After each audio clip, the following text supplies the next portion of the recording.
In 1963, a fellow I worked with by the name of Charlie Mays got me interested in hunting pheasants with bird dogs. And Charlie would, on occasion, regale us with these stories about him being in the field on a cold fall day with his two English pointers, Bob and Jim. And he said these dogs are just working the cover ceaselessly in search of the scent of a pheasant. And when one of them scents a pheasant, he would freeze on point in an instant. And then the other dog would point the first dog. Well, Charlie got me interested, and I bought a gun, and I broke a few clay pigeons, and I went hunting with Charlie on numerous occasions.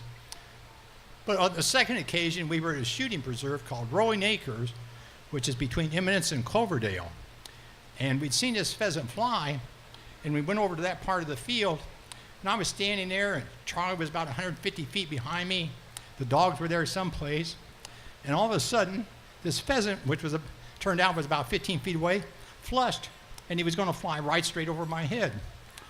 Well, instantly, I realized I couldn't turn and shoot because Charlie was back there. Threw the gun to my shoulder, pulled up, and I squeezed the trigger.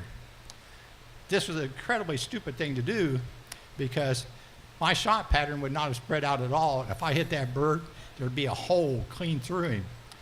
Fortunately for me, I missed the bird. Unfortunately for Mr. Bird, he got caught in the blast. He was killed instantly.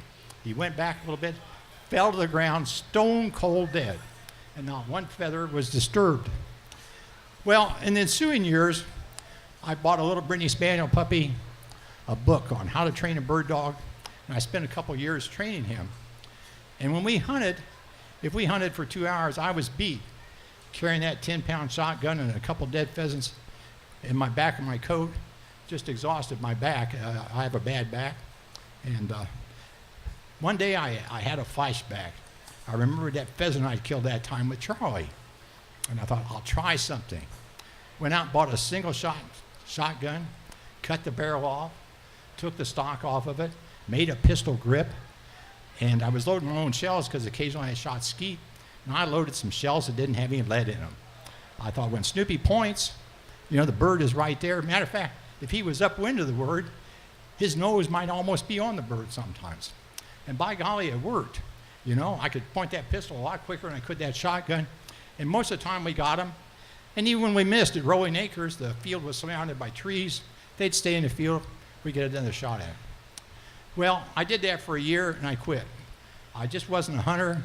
I gave it up. We were starting a family. So flash forward many years, and one day the kitchen trap on the kitchen sink is plugged up, and I'm headed out the garage to get the channel locks. And I think if I could just put a little pressure on that trap, I could blow that plug right out of there. As I passed in the garage, I thought about pressure. I remember my little shotgun pistol. So I went on out through the back door of the garage. I grabbed that concrete block, and I brought it in there, and I got the stopper for the garbage disposal. I put it in there, set that concrete block on there, went and got my little shotgun pistol, and one of those shells, by the way, they were marked to make sure I knew the difference, got a rag and a screwdriver, loaded the gun, stuck it down the sink, packed that rag in around the barrel, and I took that screwdriver and really jammed it in there because I didn't want anything to go wrong. And then I pulled the trigger, and a second and a half later I knew two things.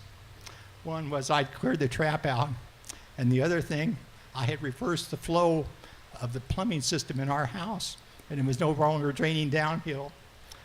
And the reason I knew that was because there was massive female screaming echoing off the walls of our house. In the case of our daughter, it was about 15 feet away in the hall bathroom. She had a small geyser in the bathtub, an experience she never had before. In the case of my wife, who was sitting on the facility in our bathroom, her cheeks were getting caressed by a lot of cold water, an exhilarating experience for her. And then suddenly I realized, I can't wait any longer. I opened my eyes, sat up in bed, kicked my feet over the edge, stood up, and as I rounded the corner of the bed and headed for the bathroom, I thought, well, that part about the pheasant is true.